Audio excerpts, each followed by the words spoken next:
What's up, y'all? I want to talk about President Obama and Libya, and I need to disclose for you guys. I'm a huge President Obama supporter. I love how he inspired me. Um, I went to the inauguration, paid thousands of dollars, donated my money, donated my time, and so I just want that to be said. I'm not, but I think we need to fully talk about this Libya situation because it's pressing on me because all on our timeline you have Instagram. I don't have Facebook, but if you have Instagram, you see all these timelines and people posting that don't normally post about political issues posting, and you see the terrible, egregious things that's going on in Libya. But keep in mind, President Obama went in and assassinated, not murdered, uh, under the direction of Hillary Clinton, under the direction, uh, let's say, under the leadership of President Obama. Hillary Clinton created a game plan to destroy Muhammad Gaddafi. I don't want to mispronounce his name, but the leader of Libya, the president of Libya, per se, right? And they had free health care. People, every citizen was getting a percentage of oil. I'm not saying it's the greatest place on earth, but it's definitely far greater than what it is today. And now people from other countries, and Libya is ran by a bunch of renegades, a bunch of pirates on land. And it's sad to see. And it's definitely a form of genocide. For selfish gain, they went in and was proud. And you guys remember, I remember seeing those pictures. It was a statue that they took down. It fell. You guys remember that? They always do that symbolic shit. You remember the same thing they did with Saddam. Saddam Hussein. And so I think it's that this blood in Libya is on President Obama's hand, and it hurts honestly, it hurts for me to say that.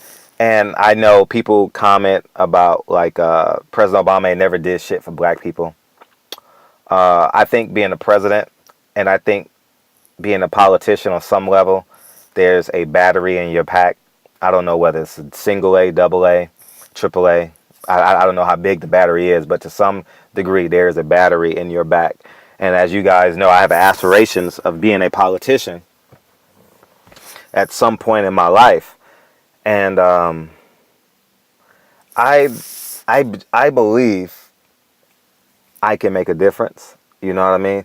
I haven't changed my mission statement ever since I became a conscious grown man. I would say somewhere around 26, 27. I started to accept who I am and what I was and what I'm about. And I've been growing every moment since. Every moment, every fucking moment of my life, I've been growing, right? And so I know I've run for public office. I ran for mayor in the small city of Whittier, California, city councilman. I did a hell of a job. Came out of nowhere, came in third place. It was so much fun. It took 18 months of my life. It took a lot of money, took a lot of time, and I lost. Not discouraged. I'm unwavering on my ultimate goal. I want to be mayor of Los Angeles. That's my long-term goal. And I believe I can make a difference. And I don't. I'm accepting to the fact that there has to be some form of assimilation. I'm accepting of that.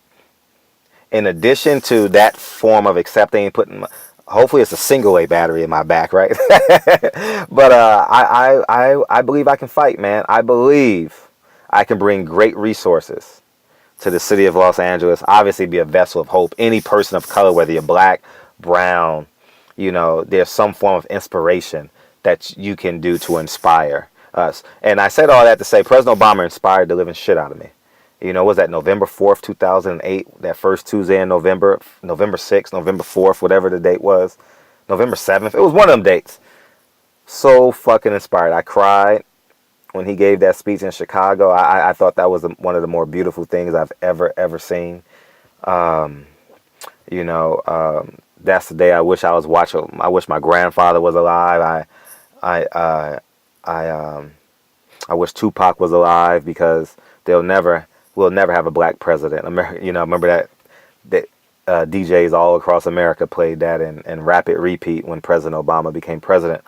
And, President Obama, unbeknownst to him, because of the battery in his back, made a terrible decision in killing the president of Libya.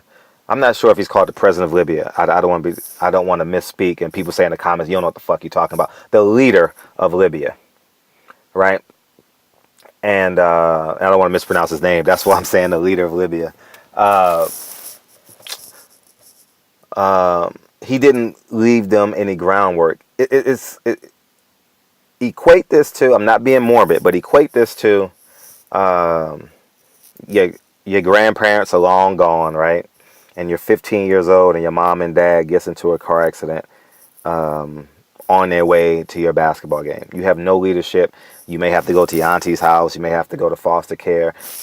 I'm just thinking, just absolutely no leadership. And then everyone comes in and wants to be a father, wants to set new ground rules, wants to show you how to be a man, wants to show you how to play basketball, how to play football, and you don't know which direction to go to, or simulate that to, my grandfather had accumulated some wealth, right? I would say, I don't know how much he was worth. I was such a young kid. He died when I was 17. I didn't really have a great grasp of money, but I know my grandfather's house was the house of refuge, and there was nothing he would do for his grandkids. He was a foreman, and my grandmother was a nurse, so there was great income coming in. He built a lot of the skyscrapers downtown in Manhattan, and my grandmother was a nurse. So I think, in today's dollars, they probably would make close to $200,000 a year. I'm just, they say depression dollars. I would think them together. Nurses work full time, work a little bit overtime. They can get into the 6-figure range or high 2-figure range, and definitely a foreman today will make 6 figures. So in today's numbers, I would say they'll make about $200,000 a year. You live in co-op, you're paying $300 a month. We still pay $300 to $400 a month in Esplanade Gardens on 147th and Lenox. We still have that co-op in the family. He has property in Portsmouth, so imagine when grandma and grandfather dies, they fighting over money. That's what Libya is, except they doing it with guns. All that betrayal over money, all that betrayal, it's just, and I think he left them in a terrible space. And I don't know who's going to talk to President Obama, who's going to ask him all of this, who's going to be courageous enough to ask him these questions. But he's done Libya a great disservice. He's done the continent of Africa a great disservice. So, yeah, man. So I genuinely believe the blood is on President Obama and Hillary Clinton's hands. That battery in their back forced them to do this. I wouldn't say forced them to do it. I don't want to use the word force, but encouraged them to make that decision when Libya was a thriving, on the outside looking in, the research that I have done. I'm not an expert on Libya.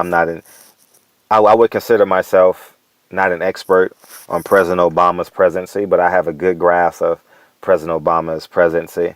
And he's done some great things. All right. I want that to be clear. Just something as simple as extending, you guys don't forget he did this for a lot of our family members and a lot of our friends, right? Extending, when you get laid off from your job, it's called insurance, unemployment insurance, right? He extended that for what, 2 years, right? So take that into account, man. When it flip-flopped upside down, he extended your unemployment. That alone, we should say thank you. I mean, literally, he put money literally in your pocket, right?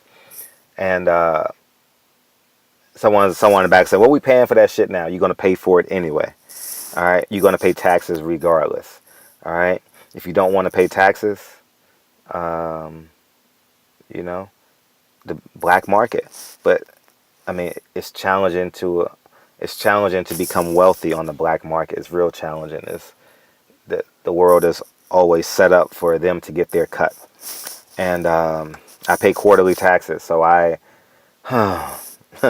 it's coming. It's coming this month. So, anyways, man, barbershop conversations, man.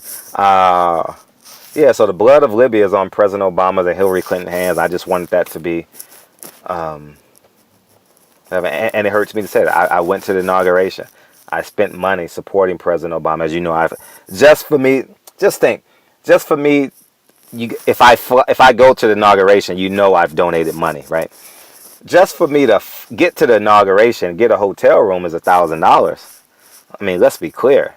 And then I got to go buy the jacket I only wore once because we don't wear that type of clothes in California. So, I mean, just for me to get there was $1,000. Now, imagine the the resources the phone calls I made, the allocating of energies and money that I spent. So I've spent great capital supporting President Obama. And anyways, man, I'm gone, man. And have a great Sunday, man. Love your family. Peace.